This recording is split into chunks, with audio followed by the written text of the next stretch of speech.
Hi, everybody. Welcome to February 2020. And in most places in the world, there's a holiday tomorrow called Valentine's Day, a holiday filled with love. And love is one of those four-letter words that we always are careful about using in a corporate environment.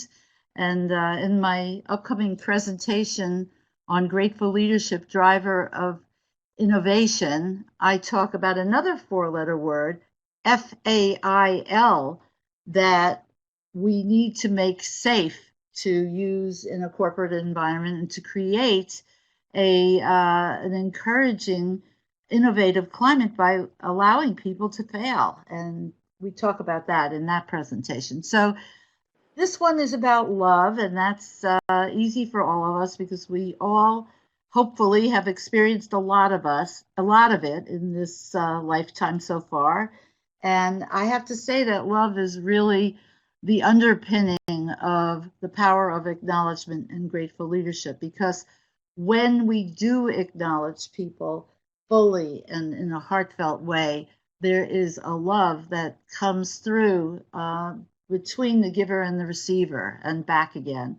So, anyway, that's February for us, and I am delighted to have Deborah Connors as our guest. And I must admit that I had not heard of Deborah Connors' work until Don Officer wrote a great article for his monthly contribution, The Gratitude Connection.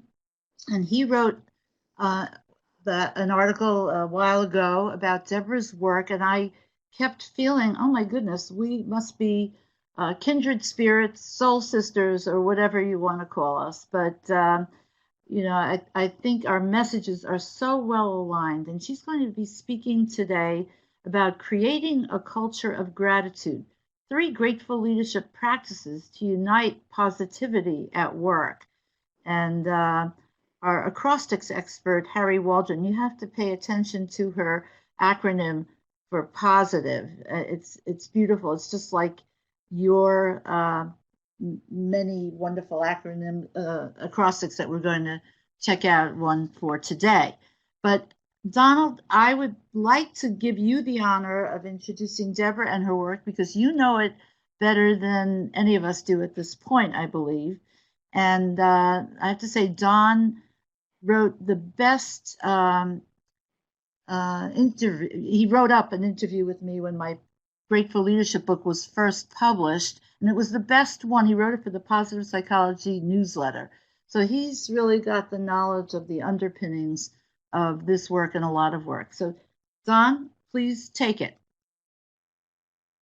Well, thank you, Judy. I'd like to say I know Deborah very well, but she has a certain mystery about her, even though she's comes across clear and solid, because she is soft-spoken all right, but she's also extremely knowledgeable and a real workplace activist, which we'll hear about in a minute or two, I'm sure. I first met her in the role of graphic recorder. I hope everybody knows what that is. There's quite a lot of it happening now at the Canadian Positive Psychology Association 2018 conference. So I think you'll also recognize that she has artistic ability too. I'll take my word for it if you don't see it in the slides. She's also an author. She is the author, as has been mentioned, of A Better Place to Work, Daily Practices that Transform Culture, which is something we're all concerned with. And she's, above all, an amazing conference organizer. For 17 years, she conducted a conference that was first known as the Canadian Healthy Work and Wellness Conference, but later became the Better Workplace Conference. In her book, she mentions that she is a speaker, a storyteller, an author, a workplace coach, and a researcher. Most of all, though, in my capacity, because I've also interviewed her with one of her mentors, she is an amazing connector, and we need people like that in this world. So with that, I'm going to turn it over to Deb, I guess, since Judy has introduced her. Thank you very much for giving me this honor. Just real fast before we switch over to the presentation, Deb, I would like to mention that if you would like to read Dawn's article that he wrote about her book, you can simply click on Deb's picture here, and it will be available in the link email that will be sent. Are you speaking? I am speaking. Can you not hear me? Are you able to hear me?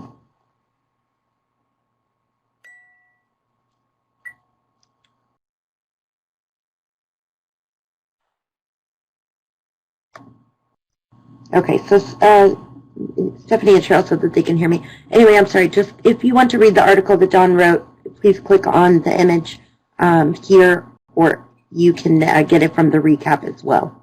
So, and here I will introduce you to Deborah. Deborah, go ahead.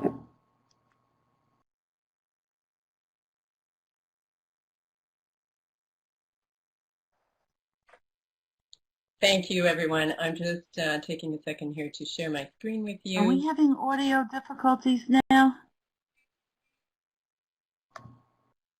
Not that I'm... Okay, can everyone hear me? Yes, okay, thank you. So hello, everyone. Thank you, Dawn, for that introduction, and Judy and Roxy for having me on this show. Really happy to be here to talk to you today about creating a culture of gratitude, and specifically some grateful leadership practices to increase or ignite positivity at work, because increasing positivity and positive emotion is one of the benefits, of course, of gratitude. And then there are so many benefits of sub-benefits or further benefits of increasing positivity and positive emotion in our workplaces, which we'll talk about. As was mentioned, a lot of what I'll talk about today comes from my book, A Better Place to Work, Daily Practices that Transform Culture. And as Dawn mentioned, I started a conference in Canada in 1997 called the Health, Work and Wellness Conference, which we changed the name over the years to the Better Workplace Conference. And we had speakers from all over the world, a lot of really renowned experts in organizational health and culture. And so when I finished doing the conference, I felt that there was a real opportunity to do some in-depth interviews with these experts and pull together a practical resource for shifting culture, which is what this book is. When I started that, I knew it was going to be about transforming culture, but what I really hadn't pinpointed until I did the interviews was that it really is about daily practices. It's about what we do on a day-to-day basis.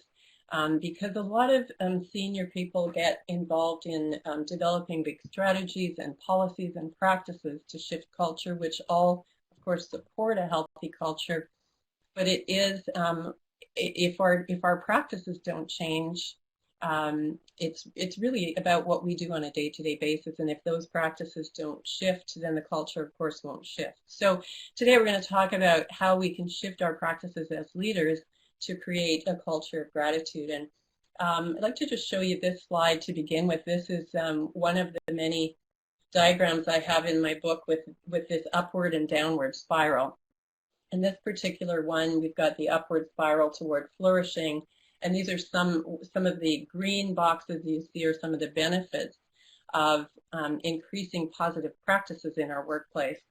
And then we have the downward spiral toward languishing, and unfortunately we have a lot of exhaustion and overwork and underutilized employees and many practices in many workplaces that take us in that direction.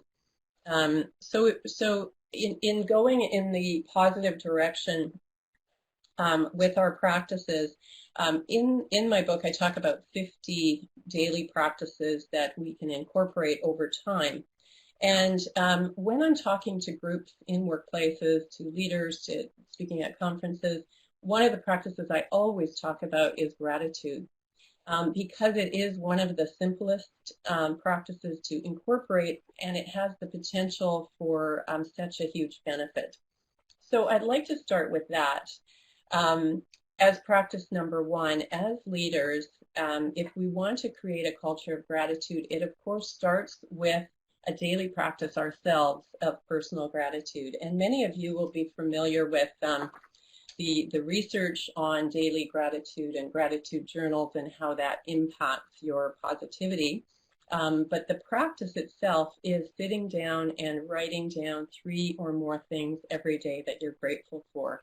And what that does, what the research shows, is that it starts to shift our brain chemistry, because we have a negativity bias, which we'll talk about in a minute. And as we write down things that we're grateful for, we start to move into more of a bias towards the positive. This is based on, just to go back to some of the research for those who may not be that familiar, and I'm just going to use this diagram from my book again to incorporate some of the research that Dr. Barbara Fredrickson has done from the University of North Carolina, and many others, but Barbara has researched positivity for over 20 years. And what she has shown is that as we incorporate certain positive practices, and gratitude is one of them, we increase positivity, but specifically what happens is we broaden our perspective. So as our positive emotion increases, we become more, we start to think more in possibilities. So we actually have more peripheral vision, we see more possibilities. But we also build optimism and resilience and openness and all of the things that are listed here. A lot of the research on doing a gratitude journal, sitting down and writing down what you're grateful for, shows the same, those top 4 points. Practically every research study that studies gratitude shows that we increase optimism, resilience, openness, and acceptance. Fredrickson has also shown that we have many physical benefits as well, like lower blood pressure, decreased pain, better sleep, etc. And specifically, when our positivity increases, we are more creative, more innovative, and more engaged. And that's what I'm really interested in, because every leader wants to see creativity, innovation, and engagement in their employees. And yet often people find themselves in cultures that would be more below that dotted line, where there are a lot of negative practices that do not bring out that creativity and that engagement. And so as we practice the practice of daily gratitude journaling, as our positive emotion increases, we start to see a lot of these benefits. So one of the things I recommend to leaders is to start a journal, and if they're skeptical at all, because people are skeptical about this, a lot of people will say, "I'm grateful. I'm a positive person." Everyone thinks they are, but if you actually do a test of your positive to negative emotion, and I'll share where you can do that in a moment. Most people are not where they need to be in terms of their positive emotion unless they're doing something specific to increase positive emotion, like gratitude or like mindfulness or meditation or other practices that increase the positive emotion. We're not there because we do have that negativity bias that's continues to show up unless we're specifically working on it. So what I recommend to leaders is to start a journal, but keep a column for observations. So this is what I did, and I write about this in my book, my experience of doing a gratitude journal for 365 days. And rather than just write down 3 or more things that I was grateful for, I was kind of looking at it as an experiment, and I had a column down the right-hand side where I would keep track of what I observed. And what I find, and when I do this in courses that I teach, I have people doing gratitude journals, and I hear the same thing over and over, that for the first couple of weeks, we don't necessarily notice anything. It takes a while. But what I noticed in that first couple of weeks is that I really looked forward to the practice, because it's such a positive experience. You're writing down things that are positive that you've already experienced, and then when you're writing them again, your brain feels that again. And so I found that I couldn't wait to get to my desk in the morning, get my coffee, open my gratitude journal, and do my practice, which only takes about 30 seconds. So it's very fast. But then over time, as you'll read if you're reading the book, there are many, many benefits that I noticed in terms of things like reframing situations, becoming more engaged and creative, and a spike in my business, etc. So these are the kinds of things that people see, and I think it's useful if people are skeptical to suggest, do this for 30 days, keep a column of observations, and just see what happens. So this is based on Barbara Fredrickson's broaden and build theory, and what happens is when we are practicing gratitude ourselves, it changes our positivity ratio. What Fredrickson tells us is that we need to be aiming for a ratio of greater than 3 positive emotions for every negative one. And as I said, if you're not doing gratitude or another practice that increases your positive emotion, you're probably, when you do this test for the first time, you're probably like 2.5, 2.6. I know that's where I was. And you can do this test on Barbara Fredrickson's website, which is positivityresonance.com. When you go on that site, you will see on the homepage her book, her newest book, which is called Love 2.0. And then you can go into the tools section and you can find the positivity test. You can fill it out. It's free. And you can do this. It's based on the last 24 hours of your life. So it's how things are today. You can do this on a daily basis or a weekly basis, and you can see what happens to your positivity as you're implementing certain practices. What I found when I was, I do gratitude regularly, but on this particular year where I was very adamant about doing my journal every day for 365 days, is that after a few weeks, my positivity rose so high, it was about 10 to 1. And I didn't need to do a test to feel that, because I felt very energized and engaged and hugely positive. So give it a try and see what happens for you. Now, so this is the first practice that I'm recommending. And then if we take this to the team level, one of the other people that I interviewed for my book was Dr. Michael West from Lancaster University in the UK. He says that the most important determinant of people's work experience is the culture of the organization. But specifically, he says people's most immediate culture is their team.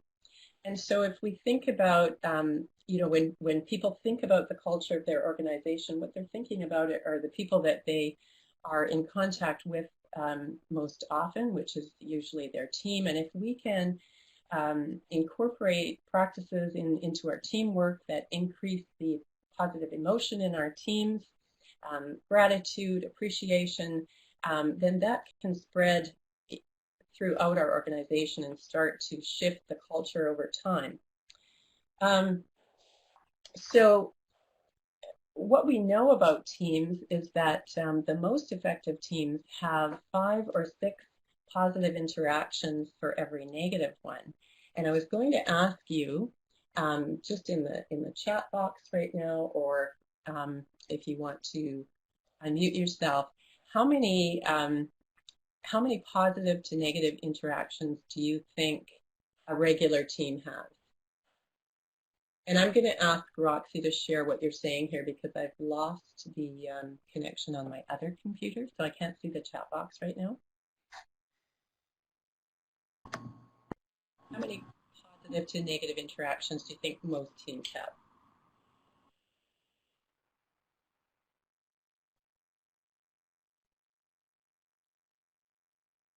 Any guesses?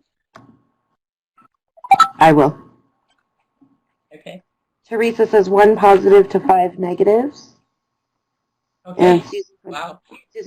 Susan Ferrante says, I think most teams have 2 to 1 or 3. Okay. 3 positive to negative. Cheryl also says much higher negative to positive. Okay. Okay, thank you. So actually, most teams are at a 1-to-1. And so for every positive interaction, there is a negative interaction. And what that looks like is if the team, in a team meeting, say someone has a positive suggestion, say, oh, I've got this great idea, and they share it, and then the very next comment will be a negative one, something like, well, that's not going to work, or, the problem with that is, or we've always done it this way. After a while, those positive suggestions are just not going to be, coming up. People stop doing it. Our team tends to flounder. And we've probably all experienced that.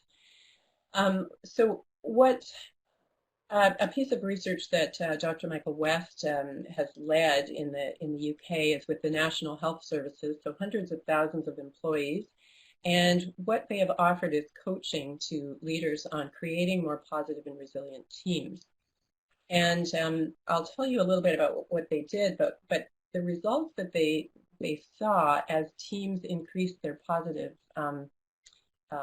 became more positive, so more positive interactions, is some of the things that we would normally expect. This is Dr. West here. Things like decreased turnover and increased satisfaction. But what I found really astounding is that with just a 5% increase in positive and resilient teams, what that meant was a 3.3% decline in patient mortality. So actually, less people die in hospitals that have more positive and resilient teams. And what 3.3% means is, for the average hospital in the UK, is a reduction of 40 deaths per year. I think that's very astounding, and it's directly related to the positivity and resilience of the teams. What happens is with teams that are less positive, there are more mistakes, there's more accidents, and in healthcare that means more deaths. So one factor, and there's many factors they found that were the leaders were coached on in terms of improving positivity and resilience in the teams, but one of them was making meetings more positive. And so that's the second practice that I wanted to suggest to you, which is a simple practice of starting your meetings with a round of gratitude. That's just one way of increasing positivity in your meetings. But it certainly changes the culture of the meeting dramatically when you start with everyone sharing something that they're grateful for. A lot of people say, well, that doesn't feel, I don't know if I could do that in my workplace. And what I suggest is the leader starts by just doing it yourself. So for for 10 meetings or so, you just start with saying, hey, I'm just really grateful for this team, for, the hard work you've been doing this week, or you pick someone specific. I'm really grateful to Trish for coming in every day with a great attitude. And they get used to hearing that gratitude at the beginning of each meeting, and then open it up to the team to share when this is really done well. It does make a real difference in the culture of the teams. People come to meetings on time because you're starting with something really positive. Another way to do this is, of course, start with a win. Have people come to the meeting prepared to share what went well this week. Start with a positive story, something that has happened in your organization, or something you've read on LinkedIn that's happened somewhere else that applies to what you're doing in your organization. Or, of course, a wall of gratitude is what some organizations do in their entryway. You could do this in your team meetings as well. The third practice that I want to share with you is what I call feed forward, and it's actually just the practice of giving appreciative feedback, and a piece of that is feed forward, which I'll share with you.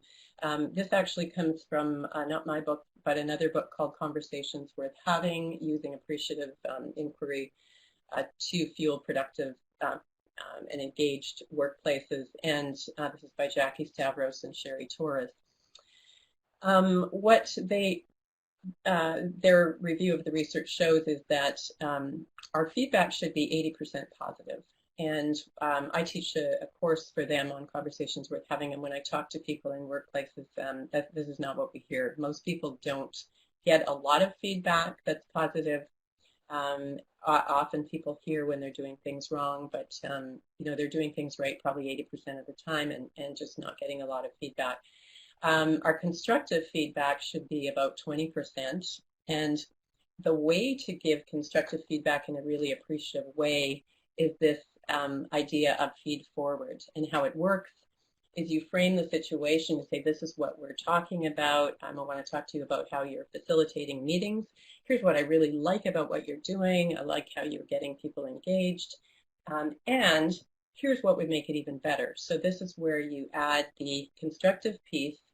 And by the time you are giving people positive feedback 80% of the time, and then when you start your constructive feedback by starting with what they're doing well about the situation, usually they're going to be sitting on the edge of their seat waiting and wanting to know what they can do that will make it better. So it's a practice that is very appreciative and where you can express your gratitude to the people that work with you and provide constructive feedback in a really appreciative way.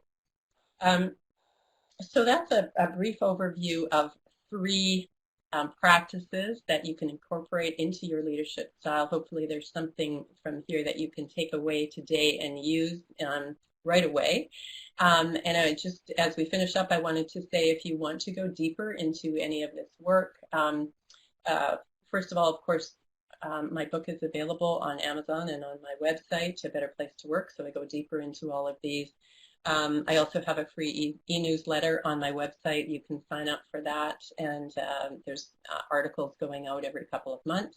But I also have a course that I do once a year, and it happens to be coming up soon, starting on April 16th. It's an online course that follows the book. We go through the chapters of the book. People read a chapter or 2. We come together each week and work on practices that people have an opportunity to incorporate into their workplace and come back and discuss them. So I would love if anyone here wants to join me. It's on Zoom. I have guest speakers. One of the guest speakers is Dr. Graham Lowe, and we'll be adding a few more guest speakers as the weeks go on. So for more information on that, you can check out my website, deborahconnors.com. And I just wanted to offer anyone that's on this webinar a 20% discount. So if you do want to join us, just email us at contact@deborahconnors.com to get a code, and we'll give you a reduction on the course. So just to finish up what we talked about today, the 3 grateful leadership practices that I've suggested are starting your own personal gratitude practice, finding ways of making your meetings positive, and doing a round of gratitude is one way of doing that, and creating a culture of gratitude throughout your organization by learning how to give feed forward and teaching that within your organization. So last quote I want to leave you with, this is from Robert Quinn, who I interviewed for my book. He says, positive cultures emerge from new positive practices. And so if we can create a culture, we can create a culture of gratitude one practice at a time, just by incorporating daily practices and sticking with it. So thank you for your time and attention, and I will turn it back to Judy and Roxy. Thank you.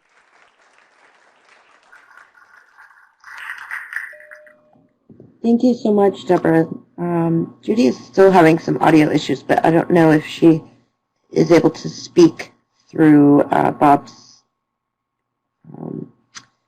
information. But we can just move along here for the moment.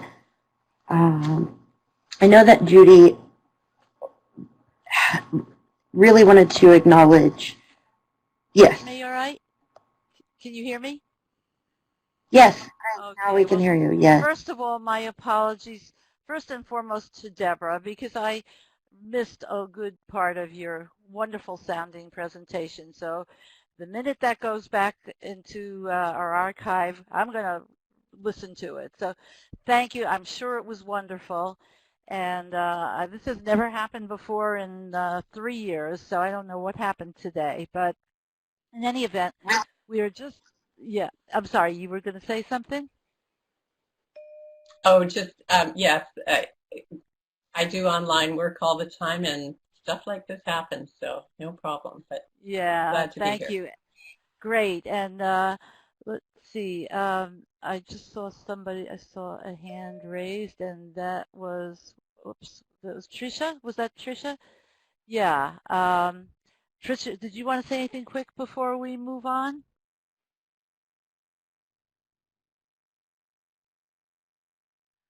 Okay. Well, in any event, I wanted to introduce Jim Trella and his wonderful podcast series. We play a segment from each of his podcasts from one of his podcasts every month.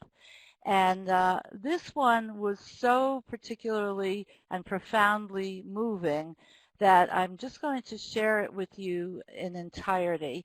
So we're going to sit back and listen. Some of you have heard it. It goes way back to the early days. And Jim he called it an encore because he took an interview he did with Kathy Kest, whom I met in a certification course I taught at MD Anderson Cancer Treatment Center, and she became a certified Grateful Leadership instructor. So let's just play this podcast, and then we're going to move on to some of the other wonderful contributions. But you know something, I think I just realized my timing was a little off. Did we have the Q&A? I want to make sure we gave people an opportunity to ask Deborah their question. Oh, I'm sorry. I just realized that. I thought I heard some back and forth, but again, my apologies for the technical issues. So who has a question that they want to ask or a comment? I'm just seeing comments about the audio. So I'm sure you have other things to ask Deborah. And Deborah, I just want to say that your whole mission of changing the workplace so dramatically, and in a way it's so simple too, isn't it? Don't you find that it's a very simple thing to do when people will just be willing? And I have to say that, you know, we've got people all over the world who are members of the Center for Grateful Leadership, and they practice this. They bring it forth in their organizations. It just takes a commitment and a consciousness of the difference that it makes. So does anybody have a question? And I think Go ahead. Sorry. I was just going to say that the time is now. You know, I've been doing this work for 30 years, but I noticed that now there is such an uptake and so much interest in, and there's so much research to back up what we're talking about here as well. Absolutely. Deb, are you able to see the text chat?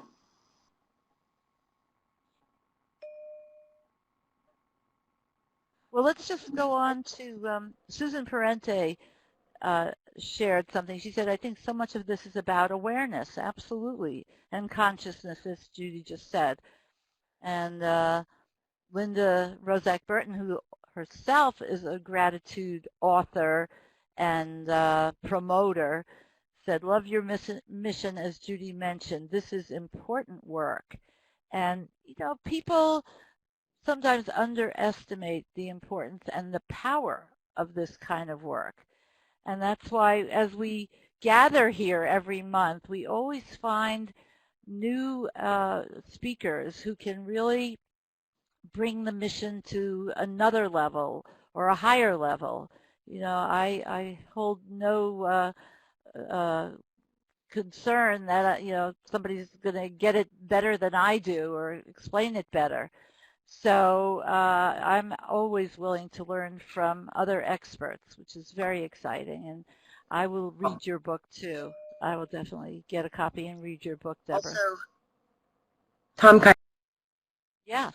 Go ahead, Tom. Actually, it's more of a comment on your the idea of starting meetings with expressing gratitude. I've been going through a leadership training course through the company here. We call it How I Show Up. It's the idea of how you present yourself to your coworkers and your subordinates and your peers. And we start each of those sessions with appreciation. Each person has an opportunity to say, I'd like to appreciate so-and-so, whether it's someone at work, someone at home. And the first couple of times it was like, well, I can't think of anybody. And by the time we got towards the end of the training, it was like everybody raising their hand. Oh, me next, me next, me next. And it really has made an effort, a difference for those people in the classes. And now we're taking that into our workspaces and working with other people. And that's something I want to start doing with the meetings I have with my folks. Is, hey, let's take a chance to see if we want to appreciate anybody here, appreciate your wife, your husband, whatever. It actually is, it does a really good job of bringing out the positive side before we start a meeting, which may be not so positive. That's a wonderful was- practice. Very That was kind of special my time. question in general as well, is how do you get that started? Like, if you lead a daily stand-up per se that is, typically short, how do you introduce the idea to the team, especially if you're not generally the team, manager or project manager? If you, are just part of the team, how do you suggest that to the leader of the meeting to say, hey, can we start this with an acknowledgement or an appreciation? I can tell you how we started it. We started with like a squishy ball, like orange, yellow, like a tennis ball, whatever. And just whoever wants to start it, takes the ball and says something, and then if no one raised their hand, you throw the ball to somebody and say, okay, it's your ball. Do you have anything you want to spread it out? And then sometimes at the beginning it's a little, embarrassing that, not really, but you pass the ball. But sooner or later, people are saying, hey, throw me the ball. I see. How about you, Deb?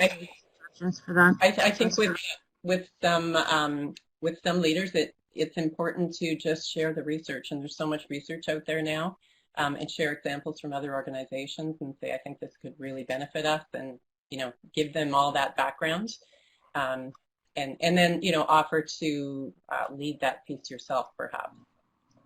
And do you have any suggestions on how to find examples from other organizations? Well, I mentioned a number in my book, but I'm seeing articles online all the time now, on LinkedIn, through different organizations of just how this is working in their organizations. So they're pretty easy to find. Harvard Business Review has a lot of articles now on just this exact topic. All right, we have Roxy, we have some additional great questions, but we unfortunately need to move on. So we'll make sure to get those questions or comments to you, Deborah, so you can personally answer them. Don has a great question. Susan Parente had a wonderful observation, which I'll just quickly read. I'm grateful for this community to support us in sharing this way of being. That's a beautiful, beautiful statement and assessment of the power of this. And Harry says, to improve positivity, even as a team member, you can set good example of appreciation and uplift others. So that's beautiful.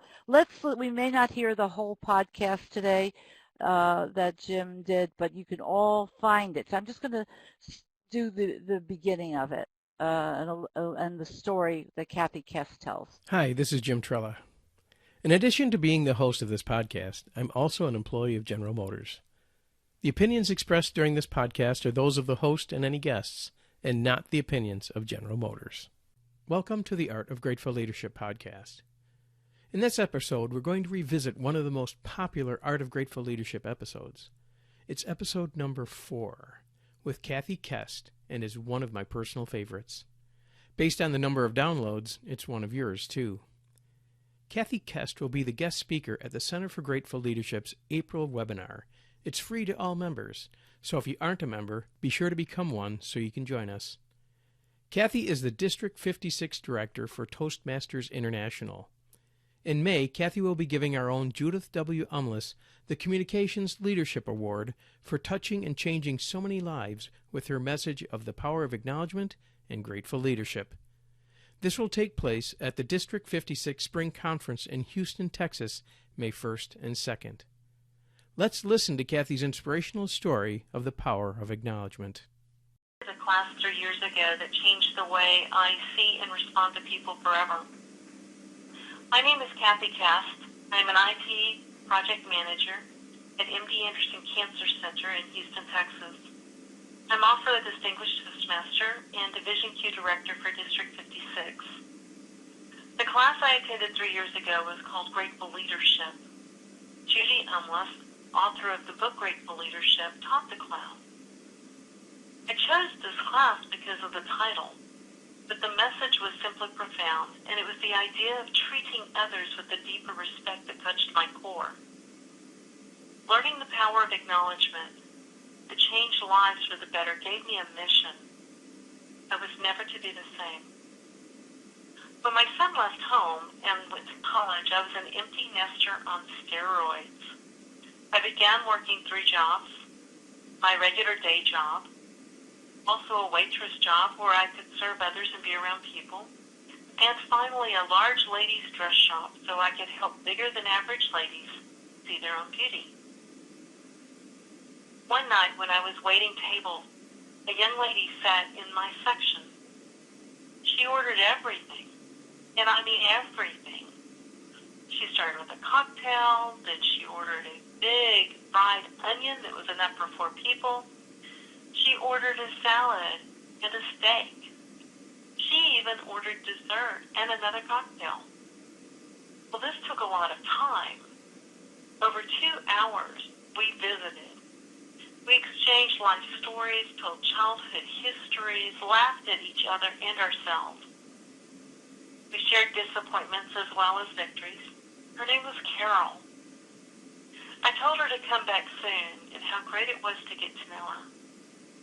As we hugged goodbye, I just thought she was someone that was beautiful. One of those people that touches your life for a moment, but you'll never see them again.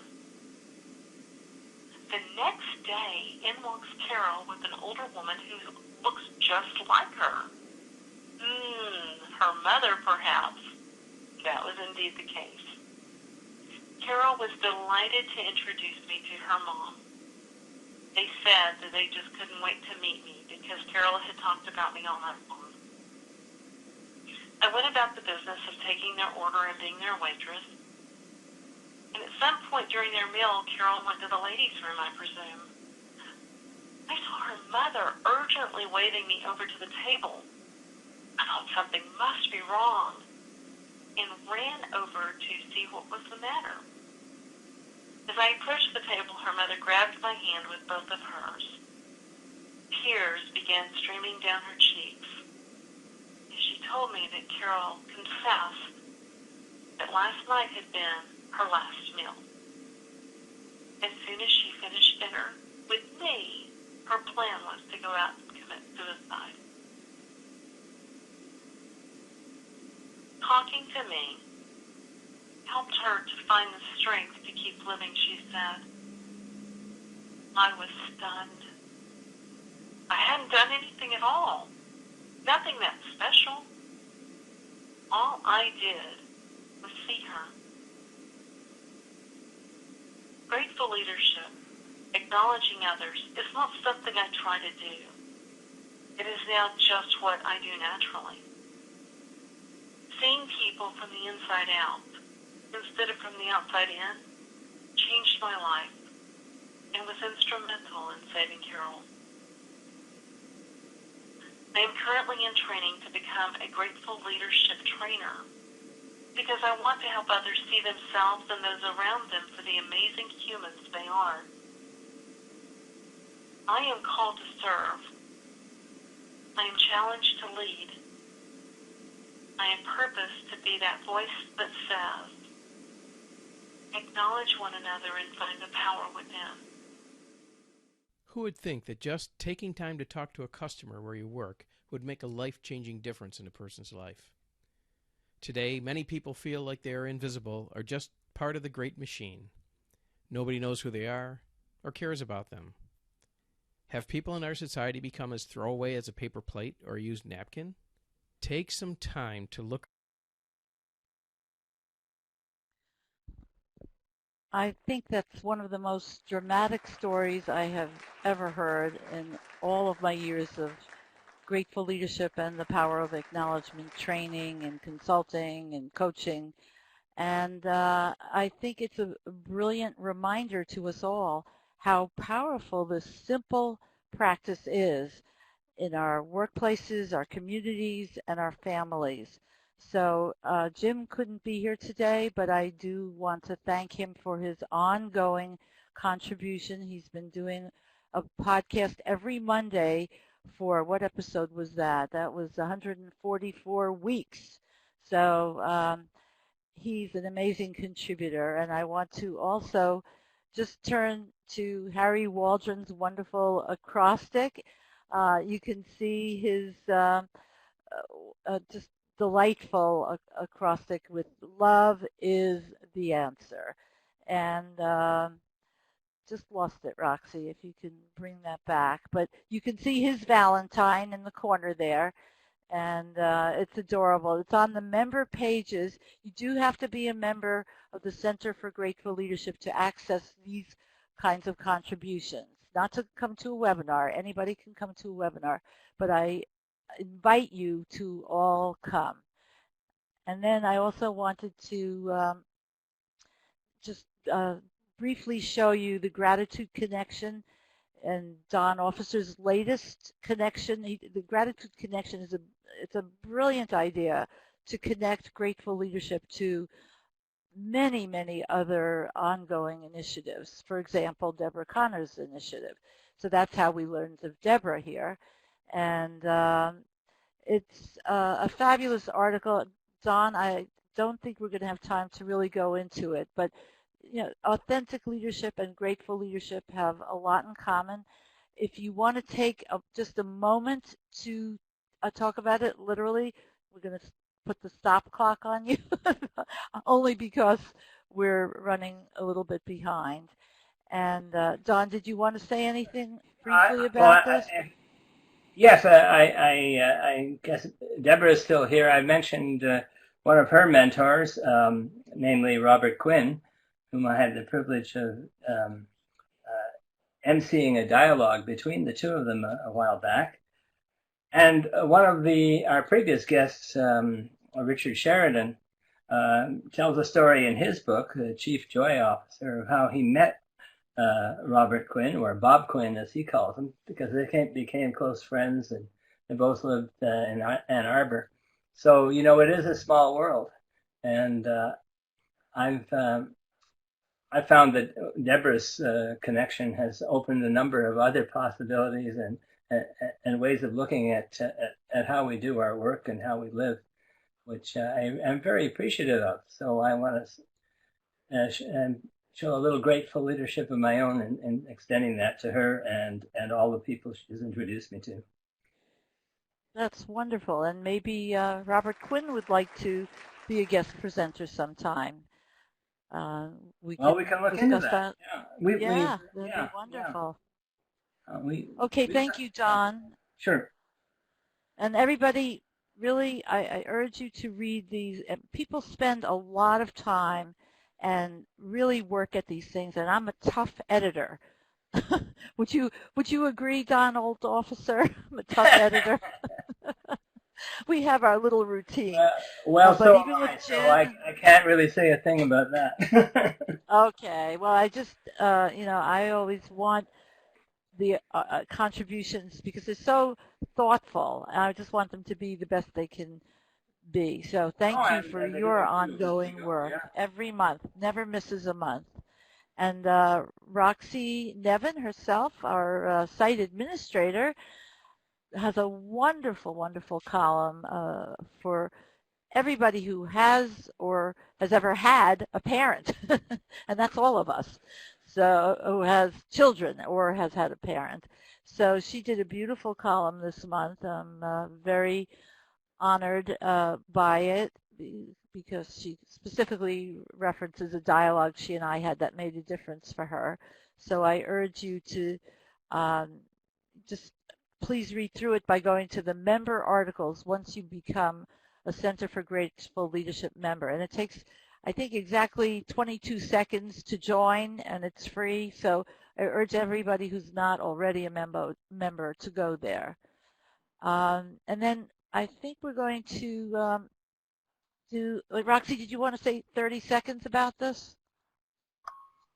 Yes, the only thing I really want to say, I read the article, please, but just like Kathy said at the end of her podcast, she didn't do anything. And Judy said the same exact words to me after our conversation when I tried to explain what she had done.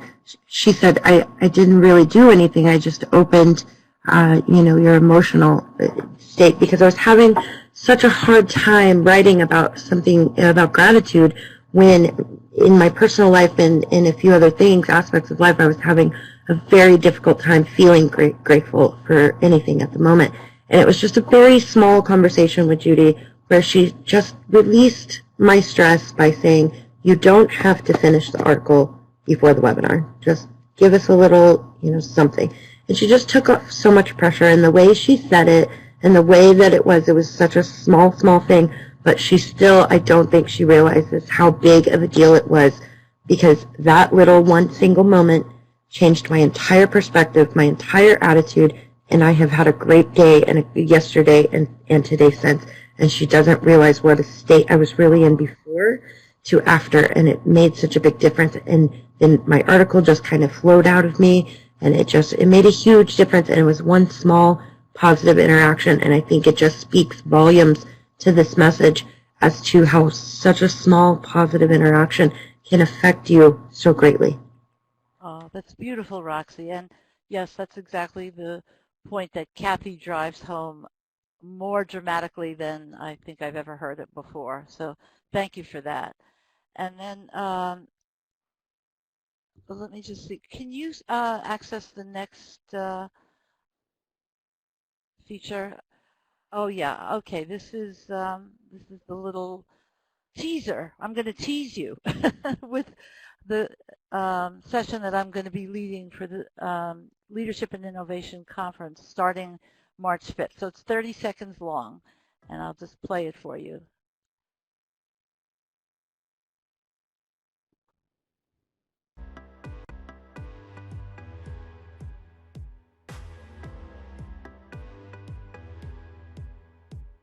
Here's one quick tip to improve your grateful leadership competency. Allow yourself to be vulnerable and to express the emotion that you may really feel as you truly acknowledge, without reservations, your team members, your peers, and your leaders, and to accept the emotion that they may feel as you affirm their worth and even their existence. My name is Judy Umlis, and I greatly encourage you to watch my presentation at IIL's Leadership and Innovation Online Conference. Sign up today.